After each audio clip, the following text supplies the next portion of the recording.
We haven't heard much from you. About Anything. Tell us what you think I about it. talked. I talked several times about health insurance. Yeah, well, what do you think of, politically? What would you like to see happen in this country? Do you like the status quo, or? Well, unemployment economy is getting worse and worse, and I think that's a major problem. I mean, democracy has always been in America since independence, but I mean, just going down. I think that, as I already said in the car, I think that government should be involved in economics, just because art cannot be by itself, as anybody else, I think, well, in my opinion, because it's just Markets don't run themselves. No. You need guidelines, Yeah. regulations. it's not completely be run by governments, but helped by governments, and in a positive way, and always stepping out when need to be stepped out of. So I think the major problem right now is not enough. Businesses are opening up and unemployment is going down. And So health is there insurance two- I don't think has always been really good in the States, because looking at Canada, they don't have to pay. As I went to Canada, they didn't have to pay. They are like in Europe, for example, the citizens are able to go to a doctor without paying thousands of dollars. So who pays the doctor? Every citizen pays the taxes. So you have a risk pool and a large number of people that pay in, I mean, they're and supposedly a small number that take advantage of it. Yeah. That's the only way it would work. Yeah. So what happens when somebody has a catastrophic illness and it costs the citizens millions and millions of dollars, and you say, and this is happening in Canada and in England, you start to say this particular rare disease costs $10 million to treat, but there's only 1,000 cases of it, and it only occurs in children between birth and 6 years of age. We're no longer going to cover that disease. Well, then there should be guidelines towards that. Well, what happens when they say we can't afford it, because somebody actually does pay for it? Mm-hmm. Would you say it is a rare disease, we must sacrifice this group?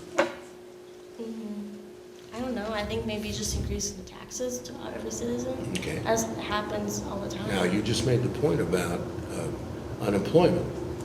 Can you correlate unemployment with regulation and excess taxation?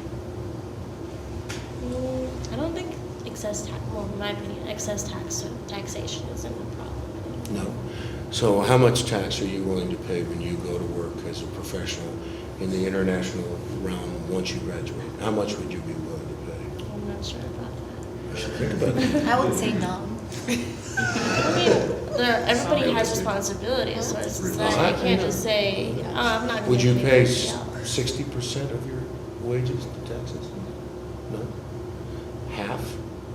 About 20%. 20%, okay. Do you realize that the system that you're advocating is supported at a 90% tax rate? That's how Norway does it. And they're the richest, one of the richest countries in the world. But they're not. Yes, they are. No, they're not, actually. Norway, Sweden. Yeah, where do you get that they're the richest? Because of North Sea Brent crude? The oil? By facts. The oil. Yeah. Well, I mean, they're a very small country. That's why they're Right. rich. Like Switzerland. The point is, remember my example about the stationary thief, the democracy, and the roving thief, the roving bandit. At some point, to be successful, you have to allow individuals to be successful. Otherwise, there's no incentive for them to do anything. When that incentive is taken away through excess taxation or regulation, they no longer produce.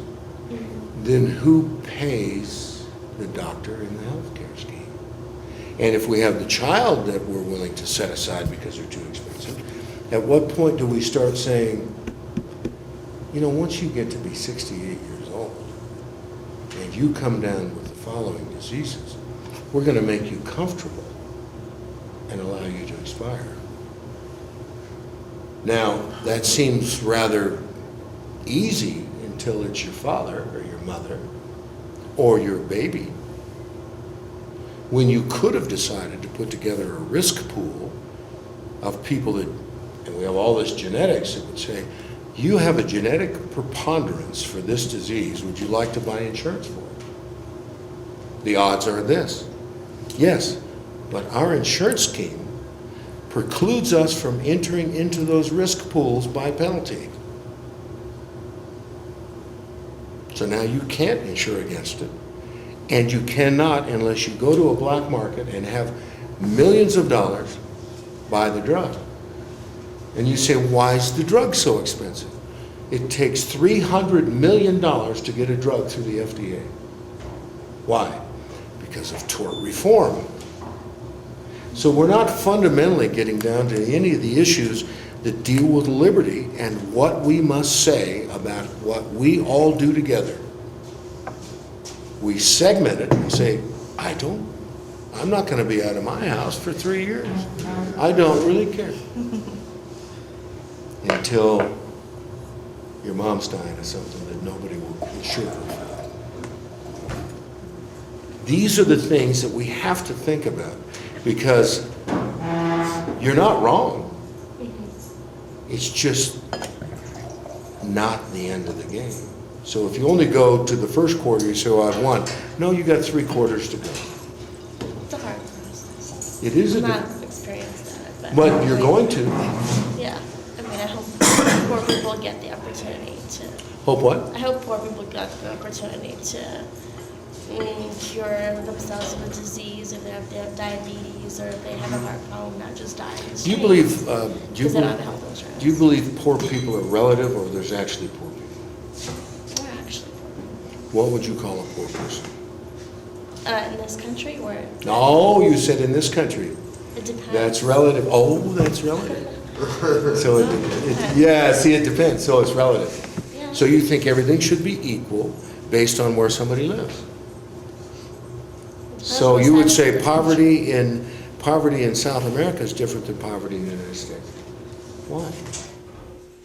Well, because most people, they live in little huts. They don't have big houses. They don't have cars. And if a poor So if they did person- have big houses and cars, they wouldn't be poor. Yeah, or maybe if they had a job. Most poor South American countries are agricultural based, and so they rely on agriculture, which unfortunately is. And it is a culture of what? What do you mean? Corruption. So if we solve the corruption, we could solve the poor problem.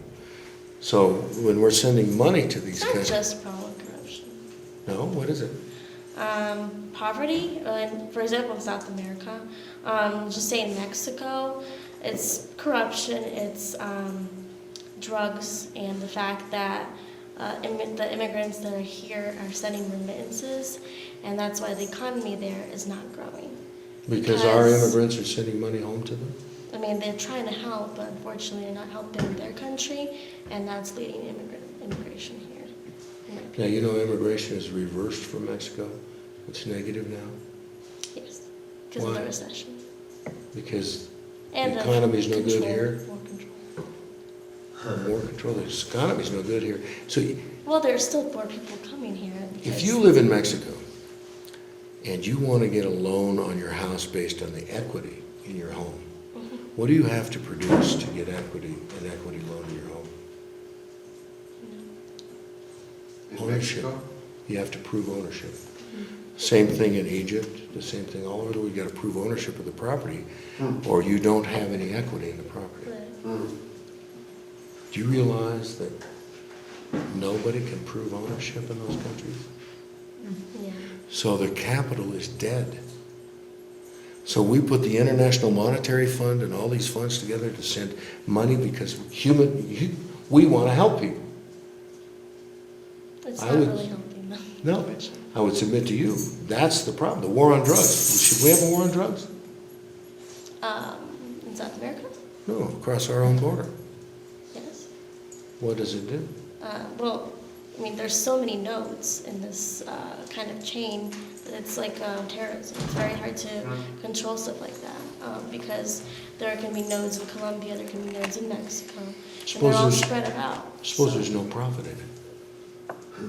Well, America's contributing. No, Because people are doing drugs here okay, too. yeah, but suppose you don't have a profit incentive, that the drugs aren't illegal. Now what do the nodes in Colombia do? There's no money in it. Yeah. What do? They go out of business. They do other bad things, other criminal activities. Well, they would smuggle people and do that sort of thing. And what would we do with those people if we said, we catch you doing this and we're going to put you in front of a firing squad? Well, then they go to solve a problem. You know?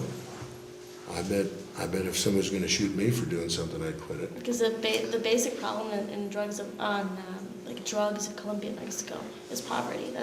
It's like terrorism. These people don't have any Now job. we're back into the circle. Corruption and the vicious lack of ownership. Have you been to Colombia? You go down there and there's a street vendor every 8 feet. The whole country is full of entrepreneurs, all selling something. But they have no way to make their capital work for them. So they don't own their property because the corruption, somebody else owns their property. Read this book by Hernando de Soto called The Mystery of Capital by Hernando de Soto. Incredible book. You'll be blown away at the cycle that we create by using circular logic in our arguments. But I'm thrilled you're here and sitting in this debate because I expect the questions to come back and hammer me with these questions. And we'll research all this stuff together because it is your future. I am selfish in what I'm doing here. I'm 60. In 10 years, I want you protecting me. Instead of saying, he meets the death penalty criteria. Push him off the plane. So, thank you. Listen to the old man. Listen to the old man. Listen to the old man. When you can.